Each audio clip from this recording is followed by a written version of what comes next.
White versus red.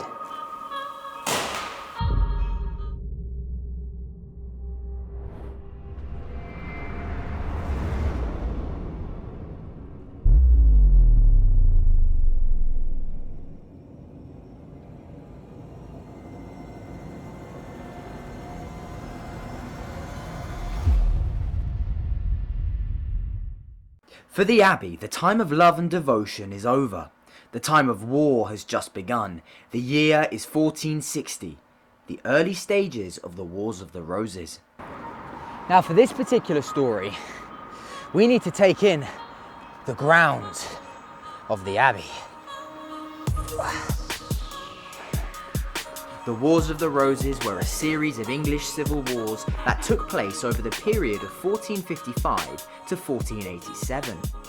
It saw the House of York, the White Rose, rise up against the anointed King Henry VI of the House Lancaster, the Red Rose. Prior to the Battle of Northampton in 1460, tensions had been rising for 5 years. The Yorkists and Lancastrians, they were now ready for a fight. Now the king arrived here with his Lancastrian force before the Yorkists, and he set up an encampment over there. However, the battle did take place in 3 stages, the first of which took place behind me, right here. Before the battle, the 2 sides clashed, with 1,400 Lancastrians supposedly just being swept aside. Now they were apparently cavalry, which is very apt because this location has often been used throughout its history as a horse cross-country course. Now the first stage of the battle would have been decisive and taken an hour and a half. Most likely it was watched by the nuns in the abbey and the Lancastrians in the camp. Now being decisive, the Yorkists then seized the momentum and launched stage 2. They burn Northampton. And now we reach the battlefield itself. Unintentionally, the landscape has been somewhat preserved by the golf course, but from this spot, we are looking directly across the battlefield. Now just imagine that between us here and at the very top of the golf course, thousands of men are preparing for battle. Then the trump card, an Italian papal legate named Capini, who was sent by the Pope in Rome, raised the standard of the Roman Catholic Church in support of Warwick.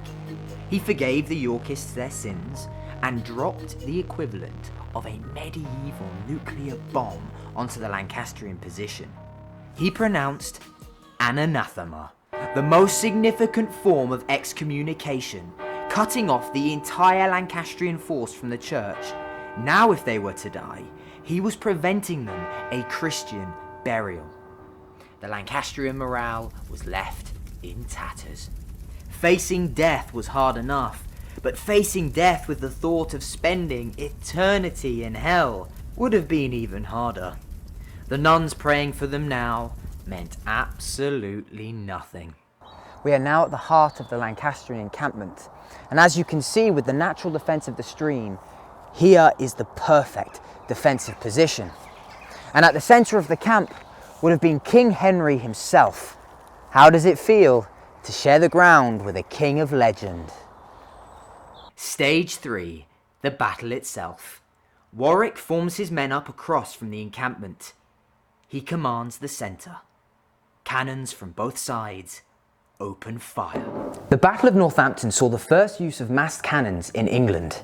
Now, as the smoke cleared, disaster for the Lancastrians. Their powder wasn't mixed properly, rendering their cannons absolutely useless. So instead, they had to turn to their 3,000 archers to fend off the Yorkist advance. But despite having arrows raining down on them, the Yorkists, they just kept on coming.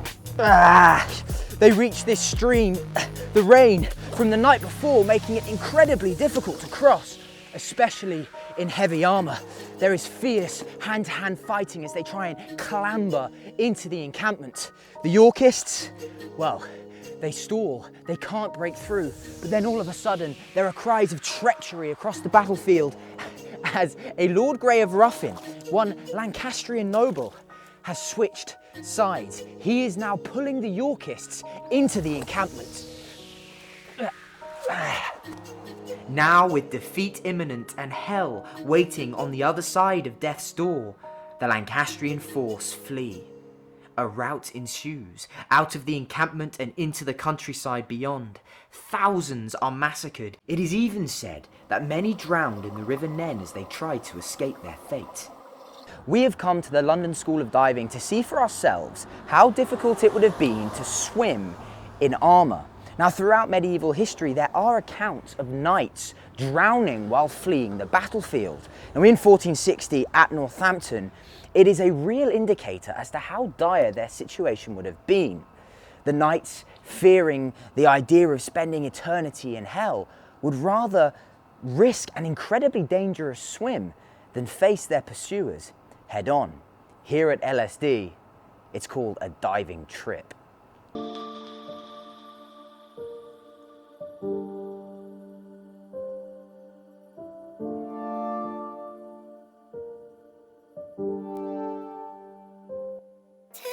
No, don't. Yeah, but why did you need to spit in it? That's what squires are for.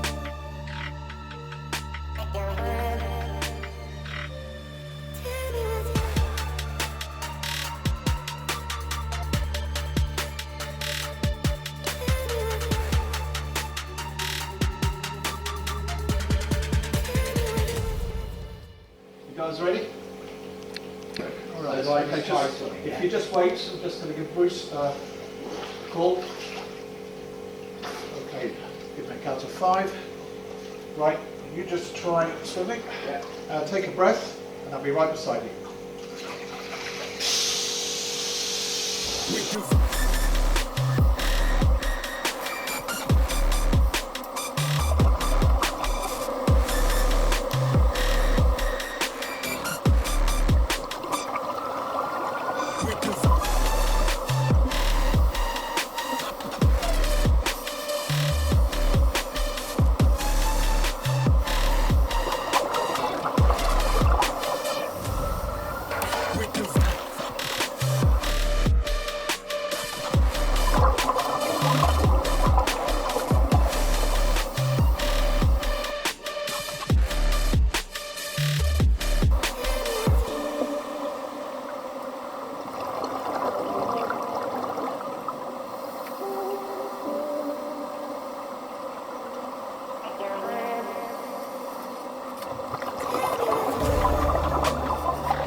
That was tough. Awesome. Okay, yeah. 1, 2, 3.